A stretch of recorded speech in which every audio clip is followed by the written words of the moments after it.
అందరికీ నమస్కారం. మనం తెలుగు భాషాంశాల్లో అర్థ విపరిణామం అనేటటువంటి అంశం గురించి తెలుసుకుందాం. అర్థాలలో మార్పు రావడాన్ని మనం అర్థ విపరిణామం అంటాం. కాలక్రమంలో మన భాషల్లో మార్పులు సహజంగా వస్తూ ఉంటాయి. ఇలా మార్పులు రావడాన్ని మనం అర్థ విపరిణామం అని అంటాం. భాషావేత్తల అభిప్రాయం ప్రకారం అర్థ పరిణామాలను క్రింది విధంగా మనకు వర్గీకరించి ఇవ్వడం జరిగింది. వాటికి సంబంధించినటువంటి పదాలని ఒకసారి చూద్దాం. అర్థ వ్యాకోచం, అర్థ సంకోచం, అర్థ సౌమ్యత, అర్థ గ్రామ్యత, సభ్యోక్తి, మృదూక్తి, లక్ష్యార్థాలు, సాంకేతికార్థాలు, వస్తు పరిమాణం, అలంకారిక ప్రయోగం, లోక నిరుక్తి. ఇవి మనకి భాషావేత్తల అభిప్రాయంగా అర్థాలలో వచ్చినటువంటి మార్పుల అనుగుణంగా వీటికి పేర్లను సూచించడం జరిగింది. మనకు పేరులోనే దాని యొక్క వివరణ దాగి ఉంది. ఇప్పుడు అర్థ వ్యాకోచం, దీనికి సంబంధించినటువంటి వివరాలు తెలుసుకుందాం. అంటే అర్థ వ్యాకోచం అంటే పరిమిత అర్థాన్ని బోధించేటటువంటి పదాలు కాలక్రమంలో విస్తృత అర్థాన్ని బోధించడం. అంటే అప్పుడు ఒకే ఒక పదాన్ని మనం నూనె అని పిలిచేవాళ్ళం, కానీ ఇప్పుడు చాలా వాటిని మనం నూనెగా పిలుస్తున్నాం. అంటే ఒకే ఒక అర్థానికి ఉండేది ఇప్పుడు చాలా విస్తృత అర్థాలు, అంటే ఎక్కువగా దాని యొక్క అర్థాలు వచ్చేసాయి. అది ఉదాహరణలకి మనం కొన్ని గమనిద్దాం. నూనె అని ఉంది. నాడు నువ్వులతో చేసేదాన్ని మాత్రమే నూనె అనేవాళ్ళు, కానీ నేడు ఆముదం, వేరుశనగ, క్రొవ్వుల ద్వారా చేసే ప్రతి ఒక్కదాన్ని కూడా మనం నూనె అని వ్యవహరించడం జరుగుతుంది, పిలుస్తున్నాం. తర్వాత ధర్మరాజు. ఆనాటి కాలంలో ధర్మరాజు అంటే నామవాచకం, ఒక వ్యక్తి పేరు మాత్రమే అది. కానీ నేడు మంచివాడు, నీతిమంతుడు, గొప్పవాడు అనే అర్థంలో ఈ ధర్మరాజు అనేటటువంటి పదాన్ని వాడుతున్నారు. ఎవరైనా సరే మంచి వ్యక్తులు కనబడ్డారనుకో, మంచి వ్యక్తులు, నీతిమంతులైన వాళ్ళు, గొప్పవాళ్ళైన వాడా ధర్మరాజు, అమ్మో ధర్మరాజు అని అంటుంటారు అన్నట్టు. అలా దాని యొక్క అర్థం విస్తృతంగా మారిపోయింది. వ్యాకోచం అంటే అదే విస్తరించడం అని అర్థం. తర్వాత కమ్మ. నాడు తాటాకులలో చేసిన ఆభరణం. తాటాకులలో చేసిన ఆభరణాన్ని మాత్రమే కమ్మ అని పిలిచేవారు ఆనాటి కాలంలో. మరి నేడు చెవులకు ధరించే బంగారము, వెండి, ఇతరేతర రకరకాల మెటల్స్తో తయారు చేసినటువంటి ఎన్నో ఆభరణాలు వస్తున్నాయి. వాటన్నింటినీ చెవులకు ధరిస్తున్నారు, వాటిని కమ్మలు అని పిలుస్తున్నారు. ఇక్కడ కూడా అర్థం విస్తృతమైపోయింది. తర్వాత చెంబు. నాడు రాగి పాత్రతో చేసిన దాన్ని మాత్రమే చెంబు అనేవాళ్ళు, కానీ నేడు స్టీల్ చెంబు, ప్లాస్టిక్ చెంబు, ఇత్తడి చెంబు, ఇలా రకరకాలుగా అంటే లోహాలతో చేసినటువంటి ప్రతి ఒక్కటి రౌండ్గా ఉండేటటువంటి దాన్ని అంతా చెంబు అని పిలుస్తూ ఉన్నాం. తర్వాత నారదుడు. నాడు రాయబారి అని మాత్రమే పిలిచేవారు, కానీ నేడు ఇద్దరు వ్యక్తుల మధ్య గొడవలకు కారణమయ్యే ప్రతి ఒక్కరిని కూడా రాయబారి అని నారదుడు అని పిలుస్తున్నారు. కాబట్టి అర్థ వ్యాకోచం, అర్థం అనేది వ్యాకోచించింది అంటే విస్తరించింది, దాని యొక్క అర్థం ఇంకా ఎక్కువగా అయ్యింది. ఒక అర్థంగా ఉన్నది రకరకాల అర్థాలుగా మారిపోయింది.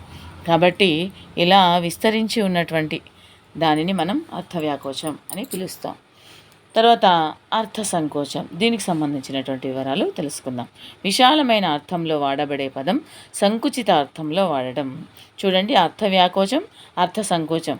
వ్యాకోచంలోనేమో విస్తృత అర్థాలుగా మారింది, ఇక్కడ విస్తృత అర్థాలుగా ఉన్నది సంకుచిత అర్థాలుగా మారింది, అంటే పరిమితమైనటువంటి అర్థంగా మారిపోయింది ఒక అర్థంగా. కాబట్టి దీనికి దానికి ఆపోజిట్ అయింది, కాబట్టి అది వ్యతిరేకంగా అయిందనే మాట గుర్తుపెట్టుకోవాలి. ఉదాహరణకి విశాలమైన అర్థంలో వాడబడే పదం సంకుచిత అర్థంలో వాడడం అని చెప్పుకున్నాం కదా. చీర. దీనికి నాడు స్త్రీ మరియు పురుషులు ఇద్దరు ధరించిన దాన్ని చీర అనేవాళ్ళు ఆనాటి కాలంలో, మరి నేడు స్త్రీలు మాత్రమే ధరించేదాన్ని మనం చీర అంటున్నాం. తర్వాత ఉద్యోగం. నాడు వ్యవసాయ ప్రయత్నం, కృషి, ఈ రెండింటిని కూడా ఉద్యోగం అనేవాళ్ళు, కానీ నేడు కొలువు, అంటే ఎవరైతే కొలువు చేస్తున్నారో దాన్ని మాత్రమే ఉద్యోగం అంటున్నాం, వ్యవసాయ ప్రయత్నాన్ని అనడం లేదు. కాబట్టి నెక్స్ట్ ఇంకొకటి సంభావన. నాడు గౌరవించు. సంభావన అంటే ఈనాడు దక్షిణ అంటే రకరకాల దక్షిణని మనం ఇతరులకి ఇస్తూ ఉంటాం. ఆ దక్షిణలన్నీ అంటే గౌరవించి అనేటువంటి పదం ఇప్పుడు దక్షిణగా మారిపోయింది, అంటే ఒకటే అర్థంలో మారింది దక్షిణగా. అక్కడ గౌరవించడం అంటే రకరకాలుగా గౌరవించడం. తర్వాత పత్రం. నాడు వర్ణం, ఆకు, కాగితం. ఈ మూడింటిని కూడా పత్రం అని ఆనాటి కాలంలో పిలిచేవారు. ఇప్పుడు నేడు కాగితం ఏదైనా అంటే ఒక కాగితం ఏదైనా సరే దాన్ని మనం పత్రం అని పిలుస్తున్నాం. తర్వాత అర్థ సౌమ్యత అనేటటువంటి దాని యొక్క వివరణ చూద్దాం. గతంలో చెడు అర్థంలో వాడబడిన పదాలు నేడు గౌరవ అర్థంలో వాడడం. ఆనాటి కాలంలో చెడు మాటలు మాట్లాడిన అంటే చెడుకు సంబంధించినటువంటి మాటలు మాట్లాడినప్పుడు ఆనాటి కాలంలో మాట్లాడేవాళ్ళు, కానీ ఇప్పుడు అది గౌరవమైనటువంటి స్థానాన్ని పొందింది. ఉదాహరణకి సభికులు. నాటి కాలంలో జూదగాళ్ళని మాత్రమే సభికులు అనేవాళ్ళు. ఇది అంటే చెడ్డ వ్యసనం. నేడు దాన్ని ఏమంటున్నారు? సభను అలంకరించేవారు, రాజు కొలువులోని వారు. అంటే ఇది చెడు అర్థంలో వాడబడినటువంటి పదం గౌరవార్థంలోకి మారిపోయింది. తర్వాత అంతస్తు. నాడు రహస్యం, మేడ పైభాగాన్ని అంతస్తు అనేవాళ్ళు, కానీ ఇప్పుడు అంతస్తు అంటే నేడు భాగ్యం, మేలు. చూడండి, దానికి దీనికి అర్థాల యొక్క మార్పు అనేది ఎలా జరిగింది. దీన్నే మనం అర్థ సౌమ్యత అంటే సౌమ్యంగా, అంటే సుకుమారంగా, అంటే గౌరవంగా అనేటటువంటి అర్థం దీంట్లో వచ్చింది అనేటటువంటి విషయం మనం గమనించాలి. అంటే పేరును చూడగానే మనకు అర్థం గుర్తుండిపోవాలి. తర్వాత మరి ఒక అంశం అర్థగ్రామ్యత యొక్క వివరణ చూసినట్లయితే, ఒకప్పుడున్న మౌలిక అర్థానికి నష్టం కలిగి నేడు నిందార్థంలో ప్రయోగించడం. చూడండి, అర్థ సౌమ్యతకి అర్థగ్రామ్యతకి రెండిటికి ఆపోజిట్గా ఉంది. కాబట్టి గమనించండి, అక్కడ చెడు అర్థంలో వాడింది, గౌరవ అర్థంలోకి వచ్చింది. ఇక్కడ మౌలిక అర్థంలో నష్టం కలిగి ఉన్నది నేడు నిందార్థంలో ప్రయోగించడం జరిగింది. చూడండి, ఇక్కడ అంటే ఒకప్పుడున్న మౌలిక అర్థానికి నష్టం కలిగి నేడు నిందార్థంలో ప్రయోగించడం అంటే అక్కడనేమో గౌరవ స్థానంలో ఉంది, కానీ ఇక్కడ నిందలో ఉంది. చూడండి, అంటే దానికి దీనికి వ్యతిరేకం కాదు, కొద్దిగా తేడా ఉంది, అది గమనించండి. కర్మ. నాడు కార్యం, పని, నేడు చేదు, ఫలితం, పితృకర్మ. ఇక్కడ మనం నా కర్మ ఇంతే ఉంది అని అనుకుంటుంటాం కదా, ఇంకా పెద్దలకి చేస్తుంటే దాన్ని కర్మలు అని పిలుస్తూ ఉంటారు నేటి కాలంలో. కానీ ఆనాటి కాలంలో కర్మ అంటే కార్యం, పని. అంటే ఆనాటి కాలానికి ఈనాటి కాలంలో ఉన్నటువంటి పేర్లో చాలా తేడా అనేది మనకు కనిపిస్తుంది. తర్వాత కంపు. నాటి కాలంలో సుగంధం, మంచి వాసన. మరి నేటి కాలంలో దాన్ని ఏమంటున్నాం? దుర్వాసన, చెడ్డ వాసన ఎక్కడన్నా కనిపిస్తే మనకు కంపు వస్తుంది అని మనం అంటూ ఉంటాం. తర్వాత శని. నాడు గ్రహాలలో ఒకటి, మరి నేడు పట్టిన పీడను వదిలించుకోవడం. అప్పటి కాలంలో కేవలం శని గ్రహాన్ని మాత్రమే శని అని పిలిచేవాళ్ళం, కానీ ఇప్పుడు శని అనగానే ఏదో మనకు పట్టింది అని, పీడ పట్టింది అనేటటువంటి దాంట్లో పీడను వదిలించుకోవడం, శనిని వదిలించుకోవడం అంటే పీడను వదిలించుకోవడం అనేటటువంటి అర్థంలో మనం వాడుతున్నాం. సాని. నాడు రాణి దొరసానికి వాడేవారు, నేడు వేశ్య రంగసాని. ఈ విధంగా అర్థాలలో మార్పు అనేది నాటికి నేటికి కనబడుతుంది. కాబట్టి అలా అర్థాలలో మార్పు కనిపించిన దానిని బట్టి దానికి మనకి శీర్షికను, టాపిక్ యొక్క పేరుని ఇవ్వడం అనేది శాస్త్రవేత్తలు ఇవ్వడం అనేది జరిగింది. కాబట్టి అది గుర్తుపెట్టుకోవాలి. తర్వాత సభ్యోక్తి. దీనికి సంబంధించినటువంటి వివరణలు. సభలలో పెద్దవారి సమక్షంలో పలుకడానికి వీలుగాని పదాలను నూతన పదాల ద్వారా వ్యక్తం చేయడం. చూడండి, అంటే కొన్ని పదాలను మనం పెద్దవాళ్ళ సమక్షంలో ఉన్నది ఉన్నట్టే పలకకుండా ఏం చేస్తాం, దానికి మరొక పేరును సభ్యోక్తి అంటే ఒక గౌరవమైనటువంటి పదాన్ని అక్కడ ఉపయోగించడం అనేది జరుగుతుంది. ఉదాహరణ, చనిపోవు అంటే అక్కడ చనిపోయారు అని పలకకుండా పెద్దవాళ్ళు ఉన్నప్పుడు కాలధర్మం చేశారని, పరమపదించారని, కైవల్యం పొందారని, తుదిశ్వాస విడిచారని, స్వర్గస్థులయ్యారని, కీర్తిశేషులయ్యారని, ఇలా రకరకాలుగా గౌరవమైనటువంటి పదాలు అంటే కొద్దిగా నూతన పదాలు, కొత్త పదాలను వాడడం అనేది అక్కడ జరుగుతుంది. తర్వాత కడుపుతో ఉన్నదాన్ని ఏమంటాం? నెల తప్పింది, గర్భవతి, నీళ్లు పోసుకుంది, ఇలా మొదలైనటువంటి పదాలతో మనం మాట్లాడుతూ ఉంటాం. తర్వాత మంగలి. నాయి, బ్రాహ్మణ, కంసాలి ఇవి ఏమిగా మారినాయి? విశ్వబ్రాహ్మణ, బోయ, వాల్మీకి.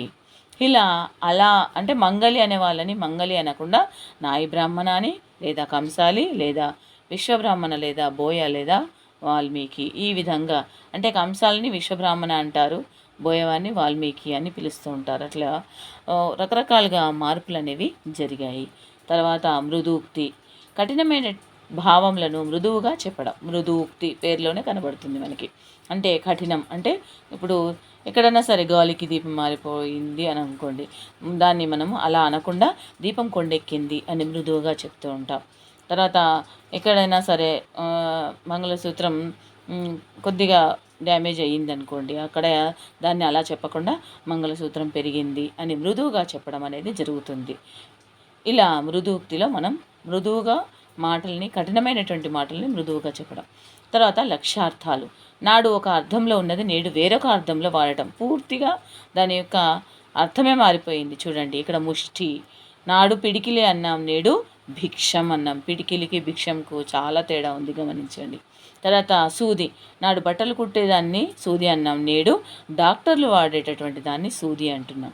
ఇలా అర్థాలలో పూర్తిగా మారిపోయి వేరొక అర్థం వచ్చినట్లయితే దాన్ని లక్ష్యార్థాలు అంటాం, అది గుర్తుపెట్టుకోండి. తర్వాత సంకేతార్థాలు.